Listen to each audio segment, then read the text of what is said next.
ഹരേ കൃഷ്ണ. എല്ലാവർക്കും ശ്രീകൃഷ്ണ വേൾഡിലേക്ക് സ്വാഗതം. അപ്പോൾ നമുക്കിന്ന് പറയാനുള്ള വിഷയം എന്താണെന്ന് വെച്ചാൽ പ്രയത്നം പിന്നെ പ്രാർത്ഥന. ഇത് രണ്ടും ഉണ്ടെങ്കിലാണ് എല്ലാവർക്കും ജീവിതം മുന്നോട്ട് പോകാൻ പറ്റുള്ളൂ. അപ്പോൾ നമുക്ക് ഭഗവാനെ പ്രാർത്ഥിച്ചുകൊണ്ട് നമ്മുടെ കർമ്മങ്ങൾ വൃത്തിയായി ചെയ്ത് ജീവിത വിജയം വരിക്കുക. അതാണ് നമ്മുടെ ടോപ്പിക് കേട്ടോ. അപ്പോൾ ഞാൻ അതിൻ്റെ മുന്നേ ഒരു കഥ പറയാം. ഒരു കുട്ടി, ഒരു പാവപ്പെട്ട വീട്ടിലത്തെ ഒരു പെൺകുട്ടി പഠിച്ച് 10ാം ക്ലാസ്സൊക്കെ പാസ്സായി. നല്ല മാർക്കോടെ തന്നെ ആ കുട്ടി പാസ്സായി. പക്ഷേ ആ കുട്ടിയുടെ വീട്ടിലത്തെ സാമ്പത്തിക പ്രശ്നങ്ങൾ മൂലം പാവപ്പെട്ട കുടുംബത്തിലെ ആൾക്കാരായതുകൊണ്ട് തുടർന്ന് പഠിക്കാനൊന്നും ആ കുട്ടിക്ക് സാധിച്ചില്ല. അപ്പോൾ അതിൻ്റേതായൊരു വിഷമമൊക്കെ ആ കുട്ടിക്ക് ഉണ്ടായിരുന്നു. അതിനുശേഷം ഒരു 10-18 വയസ്സൊക്കെ ആയപ്പോൾ ആ കുട്ടിക്ക് ഒരു കല്യാണമൊക്കെ വന്ന് അവർ വീട്ടുകാർ കല്യാണം കഴിച്ചു കൊടുത്തു. 2 കുഞ്ഞുങ്ങളായി. വലിയൊരു കുടുംബത്തിലാണ് ആ കുട്ടി കല്യാണം കഴിഞ്ഞ് പോയത്.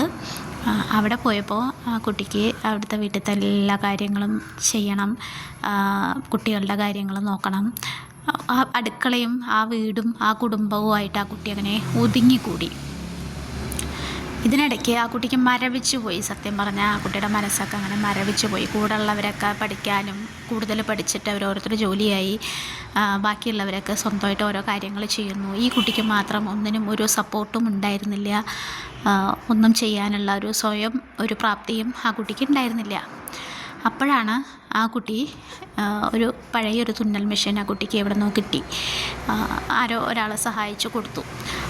ആ മെഷീൻ വെച്ചിട്ട് ആ കുട്ടി ടൈലറിങ്ങിൻ്റെ കുറച്ചെന്തോ ആ കുട്ടിക്ക് അറിയായിരുന്നു. മുഴുവനൊന്നും അറിയില്ല, കുറച്ചെന്തോ അറിയായിരുന്നു. അത് വെച്ചിട്ട് ആ കുട്ടി കട്ട് ചെയ്ത് ഒരു കുഞ്ഞുടുപ്പ്, ആദ്യമായിട്ട് ഒരു കുഞ്ഞുടുപ്പ്, അപ്പോൾ ആ കുട്ടി അവൾക്കുള്ളതൊരു മോളാണ്. അപ്പോൾ ആ മോൾക്ക് വേണ്ടിയിട്ടൊരു കുഞ്ഞുടുപ്പ് തയ്ച്ചുണ്ടാക്കി. അത് ഇട്ടിട്ട് ഇതുപോലെ പുറത്തു പോകുന്ന സമയത്ത് അവരുടെ അയൽക്കാർ ഇത് കണ്ടപ്പോൾ നല്ല ഭംഗിയുണ്ടല്ലോ, നല്ല ഉടുപ്പാണല്ലോ, എവിടെ നിന്ന് എടുത്ത് അങ്ങനെയൊക്കെ ചോദിച്ചപ്പോൾ സ്വന്തമായിട്ട് ഇങ്ങനെ അടിച്ചതാണ് എന്നുള്ളവർ പറഞ്ഞപ്പോൾ ഇത്രയും ഭംഗിയായിട്ട് നീ അടിക്കുമോ എന്നൊക്കെ പറഞ്ഞിട്ട് അവർക്ക് ഭയങ്കരമായിട്ട് അയൽക്കാർക്കൊക്കെ ഭയങ്കരമായിട്ട് ഇഷ്ടപ്പെട്ടു. അപ്പോൾ അവരിതുപോലെ അവരുടെ മക്കൾക്ക് ഇതുപോലെ അടിക്കാൻ വേണ്ടിയിട്ട് അവരുടെ അടുത്ത് കൊടുത്തു.